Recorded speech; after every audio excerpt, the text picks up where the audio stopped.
While you were asleep last night, money could have come in on its own. No work, no staying awake. How? By escaping the trap most people are in, trading hours directly for money. When you stop working, you stop earning. That's active income.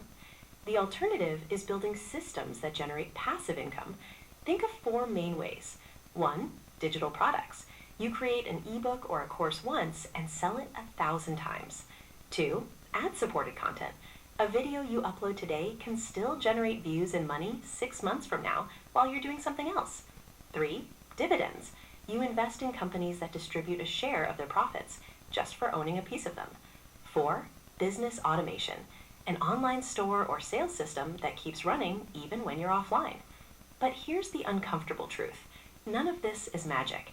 It all requires significant upfront work. It's not about getting paid for nothing. It's about building something once to get paid many times. The real goal isn't to avoid work, but to make your work keep working for you.